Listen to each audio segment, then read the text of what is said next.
Pada awal kedatangannya di Jayakarta, VOC Belanda mendapat hak dari Pangeran Jayakarta atas tanah di sisi timur muara Sungai Ciliwung. Kemudian, daerah yang sepi ini menjelma menjadi pelabuhan yang ramai dikunjungi oleh para pedagang dari berbagai daerah. Lalu konflik terjadi saat VOC Belanda menerapkan sistem monopoli perdagangan yang sangat merugikan dan menyengsarakan rakyat Jayakarta. Terjadilah peperangan antara pasukan Pangeran Jayakarta ketiga yang dibantu oleh pasukan Banten dan Inggris melawan tentara VOC. Pihak Pangeran Jayawikarta berhasil mendesak pasukan Belanda yang mengakibatkan Gubernur Jenderal Pieter Soenkoen terpaksa harus melarikan diri ke Ambon untuk meminta bala bantuan. Sementara itu, saat Gubernur Jenderal Pieter Soenkoen melarikan diri ke Ambon, di Jayakarta sendiri mulai timbul konflik antara Banten dengan Inggris yang waktu itu sudah memiliki markas di muara sisi barat Sungai Ciliwung. Konflik Banten dengan Inggris ini akhirnya timbul perang yang berakhir dengan terusirnya pihak Inggris dari Jayakarta. Raden Sahrul, pria yang mengaku sebagai keturunan ke-13 dari Pangeran Ahmad Jaketra, bercerita bahwa pada tahun 1619 Masehi, Jenderal Pieter Soenkoen kembali datang ke Jayakarta membawa pasukan VOC dari markas pusat di Ambon. Perang hebat antara pasukan Pangeran Jayakarta dengan VOC di bawah pimpinan Jenderal Pieter Soenkoen yang dibantu bala pasukan VOC dari Ambon pun terjadi lagi.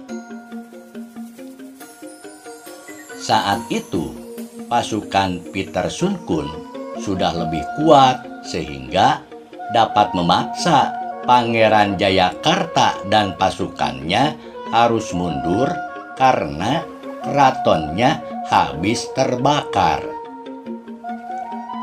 Setelah dipukul mundur oleh pasukan Pieter Soenkoen, Pangeran Jayakarta ketiga bersiasat dengan membuang jubahnya ke sebuah sumur di daerah Mangga II sekarang, yang kemudian ditemukan oleh pihak VOC. Oleh karenanya VOC mengira Pangeran Jayakarta telah gugur dalam peperangan.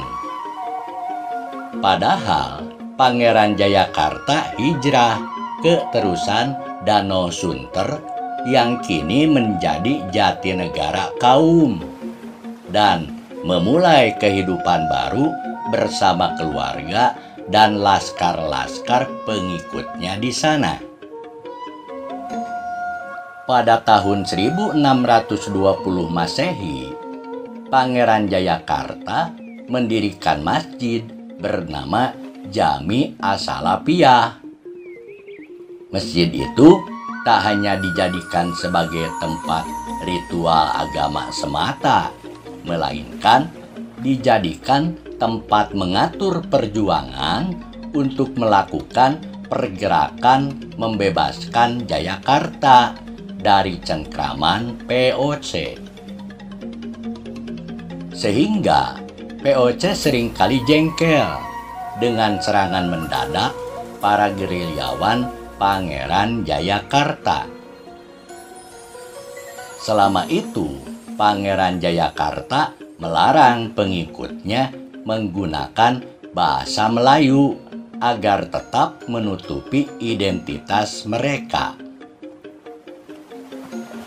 Setelah berjuang melakukan pergerakan menyerang markas VOC secara gerilya dari pemukiman di terusan Danau Sunter itu, akhirnya pada tahun 1640 Masehi, Pangeran Sungerasa atau Ahmad Jakarta Jayawikarta selaku Pangeran Jayakarta ketiga meninggal dunia.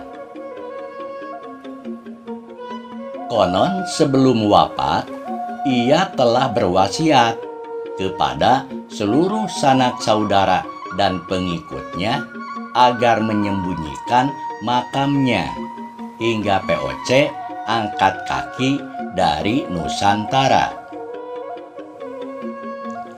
Baru berselang kurang lebih 316 tahun setelahnya, pada tahun 1956,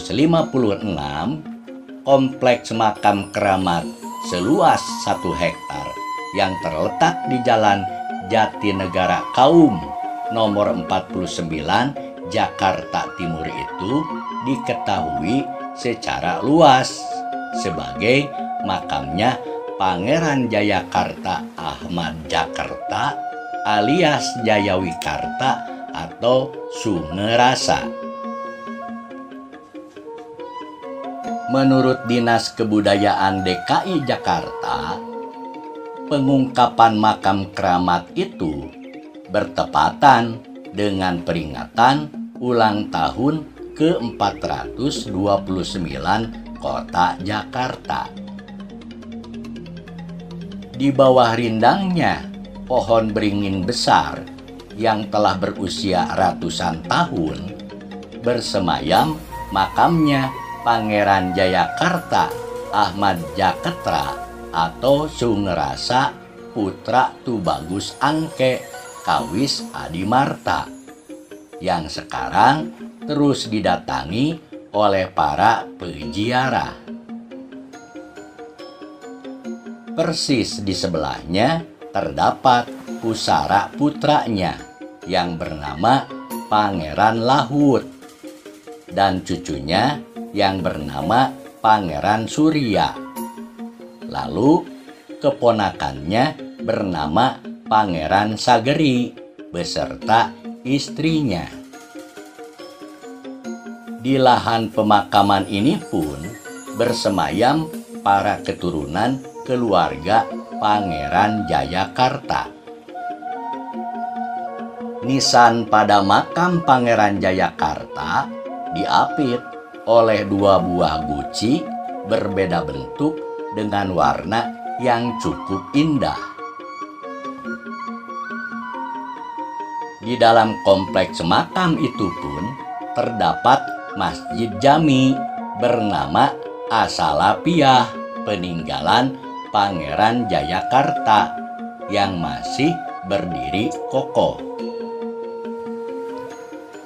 Di samping pohon beringin besar terdapat lambang Kodam Jaya bertuliskan Jayakarta dengan kepak 24 sayap dan sebatang pohon kelapa serta prasasti yang ditandatangani oleh Pangdam Jaya untuk mengenang perjuangan Pangeran Jayakarta yang mengusir Jan Pieterszoon dengan tentara VOC-nya dari Jayakarta sejak tahun 1610. Walaupun nyatanya Pieterszoon kembali membawa pasukan dari Ambon dan mengalahkan pasukan Pangeran Jayakarta pada tahun 1619 Masehi. Kemudian setelah terkuasai wilayah Jayakarta, Jan Pieterszoon merubah nama Jayakarta itu menjadi Batavia. Akan tetapi, pemerintahan Dai Nippon Jepang pun merubah nama Batavia menjadi Jakarta. Sesuai isi prasasti tembaga berhuruf Arab yang dibuat Sultan Banten Abdul Nazar penguasa tahun 1671 sampai 1687 Masehi menyatakan bahwa Banten berkembang menjadi kerajaan Islam dengan nama resmi Negeri Surasowan. Perkembangan Kesultanan Surasowan Banten dimulai pada masa kekuasaan Panembahan Maulana Hasanuddin Sebakingkin Al-Bantani sampai dapat melampaui perkembangan Kesultanan Cirebon. Teluk Banten pun akhirnya menjadi pelabuhan internasional kedua setelah Bandar Malaka. Sehingga pihak kerajaan Portugis pun mulai melirik kebesaran Kesultanan Banten untuk dapat menjalin kerjasama yang saling menguntungkan, seperti yang pernah dilakukan dengan Kemaharajaan Pajajaran. Panembahan Maulana Hasanuddin Al-Bantani berkuasa sebagai Sultan Negeri Surasowan Banten selama 18 tahun antara tahun 1552 sampai tahun 1570 Masehi. Dari Putri Indrapura sebagai permaisurinya, Panembahan Maulana Hasanuddin Al-Bantani memiliki putra mahkota yang diberi nama Pangeran Maulana Yusuf. Sedangkan dari istri kedua yang bernama Ratu Mas Purnama Sidi atau Ayu Kirana, putri sulungnya Raden Patah Demak, Panembahan Hasanuddin memiliki putra-putri diantaranya ke-1 Ratu Fatimah Pembayun yang kelak menjadi istri Tubagus Angke selaku Pangeran Jayakarta kedua. Kedua, Pangeran Arya Jepara yang menjadi anak angkat Ratu Kalinyamat selaku bibinya atau adiknya Ratu Mas Purnama Sidi Ayu Kirana. Menurut carita sejarah Banten bahwa pada tahun 1530 Masehi, Kesultanan Cirebon dengan Kemaharajaan Pajajaran Surawisesa sepakat melakukan perjanjian damai. Setelah Kesultanan Banten berdiri pada tahun 1552 Masehi, Susuhunan Jati Cirebon Syarif Hidayatullah Sayyid Al-Kamil menetapkan bahwa wilayah antara Sungai Angke dengan Sungai Cipunagara dibagi menjadi 2 bagian dengan Sungai Citarum sebagai pembatasnya.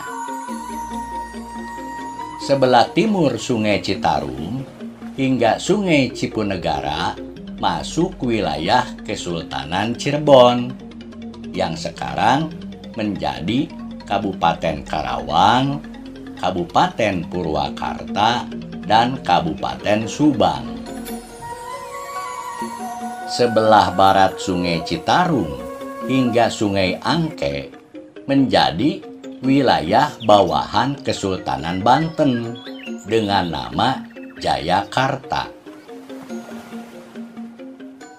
Sementara itu, Kemaharajaan Pajajaran sedang diperintah oleh Mahaprabu Ratu Nilakendra antara tahun 1551 sampai 1553 Masehi sebagai Maharaja kelima Pajajaran. Ketika Panembahan Maulana Hasanuddin masih berstatus Adipati Banten bawahan Cirebon, Sultan Trenggono tahun 1546 Masehi pernah mengutus adiknya yang bernama Nyimas Ratu Pembayun, istrinya Padilah Khan, untuk meminta bantuan agar pasukan Banten bergabung dengan pasukan gabungan Demak Cirebon yang dipimpin Panglima Padilah Khan. Keperluannya adalah untuk menaklukkan armada kapal layar gabungan Blambangan, Panarukan, dan Pasuruan. Maka Pangeran Hasanuddin pun mengirimkan armada lautnya untuk bergabung dengan Cirebon dan Demak. Ketika itu, Demak pun sudah tidak bermusuhan lagi dengan Portugis, sehingga Banten mengikut sertakan bantuan armada laut Portugis yang dipimpin oleh Tom Pinto. Maka sejak tahun 1546 Masehi, Kerajaan Panarukan sudah dikepung selama 3 bulan oleh prajurit Kesultanan Demak ditambah 7.000 prajurit gabungan Kesultanan Cirebon, Banten, dan Jayakarta. Di antara prajurit gabungan itu ikut pula penjelajah Portugis yang bernama Fernão Mendes Pinto. Maka catatan penjelajah Portugis ini dijadikan rujukan oleh para penulis sejarah masa berikutnya.